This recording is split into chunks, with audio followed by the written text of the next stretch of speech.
Հայաստանի Հանրապետությունը ուզում է ուժեղանալ, ուզում է ամրապնդել իր սահմանները, ուզում է հզոր պետություն դառնալ, Հայաստանի Հանրապետության քաղաքացիները, պատգամավորները, քաղաքական կուսակցությունները խանգարում են դրան, ես չգիտեմ դրանց շատերը միտումնավոր, թե շատերը ուղղակի այդքան չհասկանալով, թե ինչի հետ են իրենք առնչվում եւ ինչ գործողություն են կատարում եւ ինչ վատ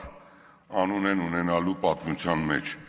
որովհետեւ Հայաստանի Հանրապետությունը պետք է լինի հզոր, անկախ պետություն։ Հաշվի առնելով մեր ունեցած տեղեկությունները, մեզ մոտ այնպիսի մի կարծիք է ստացվում, որ մեր գործընկերները եւ շատ Հայաստանի Հանրապետության քաղաքացիներ ծառայում են այլ պետությունների եւ մի մասը ուղղակի ծառայում է պայմանագրային հարաբերությունների արդյունքում, մի մասը չգիտակցելով իր ընկերներին լսելով։ Սա առաջինը։ Եվ եթե մենք գնանք տարիներ հետ եւ տեսնենք, թե Հայաստանի Հանրապետությունը ովքեր են ղեկավարել, ինչ ձևով են կառավարել, եւ տեսնենք, թե նրանք ինչ ձևով էին վերաբերում այն մարդկանց, ովքեր որ մի օտար երկրի անուն էին տալիս, կամ մի օտար երկրի հետ հարաբերություն էին ունենում։ Եթե թույլ կտաք ձեզ ասեմ, շատ վատ էին վարվում, կամ այդ մարդիկ բանտում էին հայտնվում, կամ այդ մարդիկ մահանում էին, կամ այդ մարդիկ ունեզրկվում էին։ Հիմա ձեզ ասում եմ, եթե դուք ձեր չափը չճանաչեք եւ դուք խանգարեք Հայաստանի Հանրապետության զարգացմանը, ձեզ հետ նույն գործիքներով կխոսեն։ Դուք պետք է ձեր չափը լավ ճանաչեք։ Այդ գործիքները, որը որ դուք կիրառել եք 20 տարի, կկիրառվի ձեր դեմ։ Որտեւ ես որպես Հայաստանի Հանրապետության քաղաքացի, որը ունի ընտանիք, ունի զավակներ, ունի թոռներ, ամեն ինչ անելու է Հայաստանի Հանրապետություն լինի հզոր, ուժեղ։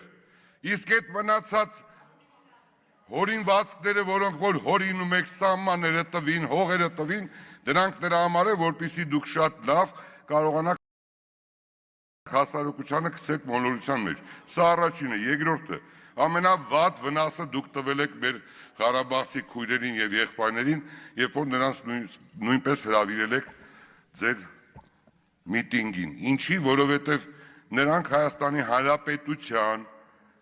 այն քաղաքացիների, այն գործարարների ջանքերի եւ հարկերի շնորհիվ են կարողանում այդ համապատասխան նպաստը եւ այն բնակարանները, տները, որոնք որ ապագայում կունենան եւ մինչեւ այսօր, որոնք որ ֆինանսական ոչ մի խնդիր չունեն։ Սա շատ մեծ վատություն է կանում։ Ուրեմն ձեզ ես ուզում եմ ասել, որպես Հայաստանի Հանրապետության քաղաքացի, որը ամեն ինչից տեղեկացված է, 44 օրյա պատերազմի ժամանակ միտումնավոր մարդիկ տեղերը տվել են, որպեսզի մեր զինվորներին սպանեն։ Ինչի, որպեսզի այդ ժամանակվա իշխանությունը պարտվի, որպեսզի կարողանան որոշ քաղաքական ուժեր մարդիկ։ Դա ես այնտեղ եմ եղել, դուք էլ գիտեք, որ ամսի 29-ին սեպտեմբերի եղել եմ այնտեղ, Ղարաբաղի նախագահի այդ համապատասխան բունկեր էր կոչվում, այնտեղ եղած ժամանակ տեսել եմ Սամվել Բաբայանին, որ այդ մտքերը ասել է այդ ժամանակվա գործող Ղարաբաղի նախագահին։ Ես ոչ մի բան ինձանից չեմ հորինում։ Ես Սամվել Բաբայանին այդ ժամանակ երևի առաջի անգամ եմ տեսել եւ ծանոթացել։ Սա ես ուզում եմ դուք լավ իմանաք եւ մի քանի բան նշած ունեմ։ Նայեք, դուք նախ առաջինը պարոն Օհանյան, պետք է լռեք, լսեք։ Երբ որ դուք խոսում եք, ես շատ ճիշտ եմ ասում, որ տեսել եմ։ Չէ լավ, հիմա դուք իմ տեղը որոշում եք, թե ես ում հետ ինչ եմ խոսում։ Լռություն պահպանեք դալիճում։ Տիկին Գյուրեղյան, ձեզ նույնպես, հա, նախազգուշացում եւ պարոն Օհանյան ձեզ նույնպես։ Ավարտեք այս խոսակցությունը, Տիկին Գյուրեղյան։ Ձեզ հարգալից դրսևորեք։ Չէ, հիմա որ տենց անում եք, լսեք, ես ասում եմ արդեն չափ կա։ Հասկացանք, իհարկե ընդդիմություն եք պետք է այդ իրավունքները ունենաք, բայց չափ կա։ Հետո սա պետություն է, սա կարող է գիտեք ձեր իսօր մի տեղից բերել եք, ոնց ուզեք, ինչ ուզեք կանեք։ Լավ, մի րոպե լռեք, արդեն ես ձեզ զգուշացնում եմ եւ սա զգուշացնում եմ որպես Հայաստանի Հանրապետության քաղաքացի։ Ես ուզում եմ իմ երկրում Հայաստանի Հանրապետությունում մարդիկ հանգիստ ապրեն, Հայաստանի Հանրապետությունը ուժեղանա, իր հարևանների հետ ունենա բարի դրացիական հարաբերություններ, ունենա հզոր բանակ, բայց ոչ մեկի հետ չկռվի։ Սա պետք է լինի մեր մոտեցումը։ Ես ուրիշ այլ կարևոր բաներ եմ ուզում ասել, որ դուք գիտեք, որ 500 միլիոն դոլար համապատասխան միջազգային կառույցները Հայաստանի Հանրապետության տարբեր ծրագրերի համար գումարներ էին հատկացնում։ Այդ ոչ մեկիդ մտքով չի անցնում, հետո ինչի ասեցին, տոնց թափով գնացեք օպերայի շենքը գրավեք, օպերայի շենքում մի թույլ տվեք։ Ինչի, որովհետև այդ գումարները գալու էր Հայաստանի Հանրապետության տարբեր ճյուղերի զարգացման համար։ Դա գեներացիա էր ապահովելու։ Ու դուք պատկերացնում եք, թե դա ուղղակի պատահական է ստացվել, հա, երբ որ Հայաստանի Հանրապետությունում 30 տարվա պատմության մեջ առաջի անգամ 30 տարվա պատմության մեջ առաջի անգամ Եվրոպայի զարգացման վերակառուցման բանկի տարեկան ժողովն է ընթացել, որտեղ 2000-ից ավել հրավիրյալներ են եղել, որոնք 2000-ն էլ ֆինանսական տարբեր միջազգային կազմակերպությունների, բանկերի, կոմերցիոն ղեկավարներ են եւ ստաֆում են։ Սա նույնպես եղել է մտածված, սա նույնպես եղել է նրա համար, որպեսզի Հայաստանի Հանրապետությունը ինքնուրույնություն չունենա, գումարներ չվերցնի, բյուջեի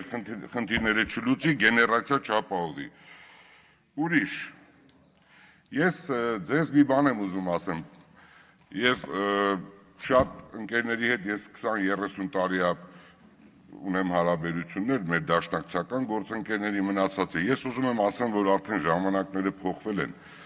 Այս նոր սոցիալական հարթակների պարագայում, այս նոր ժամանակներում պետք է ամեն ինչ արվի եւ քաղաքական միավորը նույնպես մրցունակ լինի։ Առանց քաղաքական միավորի մրցունակ լինելու Հայաստանի Հանրապետությունը դրանով նույնպես վնասվում է։ Ես իրոք անկեղծ եմ ասում, ես շատ կուզեի, որ քաղաքական այն միավորը, որը որ ներկայացնում է ընդդիմությունը մեր ազգային ժողովում, կուզեի, որ շատ հզոր լիներ, կուզեի, որ շատ ճիշտ հարցեր բարձրացներ, կուզեի, որ պետականության հետ կապված, պետությունը ուժեղացնելու հետ կապված, նույն ձևով մտածեր, իր ձևով, որ այդ պահի իշխանությունն է։ Դուք ինքներդ լավ գիտեք իշխանությունը գեղել, դուք ինքներդ լավ գիտեք դժվարությունները, դուք ինքներդ լավ գիտեք Հայաստանի Հանրապետության հնարավորությունները։ Ես չեմ ուզում շատ երկարակ ասել, բայց ամենակարևորը ես շատ կուզեմ, որ մի բան եւս նշել։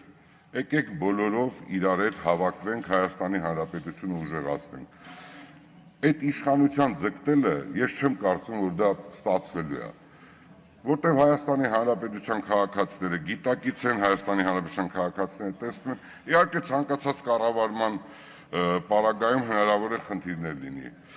Սիրելի գործընկերներ, ես եւս մեկ անգամ ասում եմ, որպես Հայաստանի Հանրապետության քաղաքացի, ամեն ինչ անելու եմ Հայաստանի Հանրապետությունը լինի ուժեղ,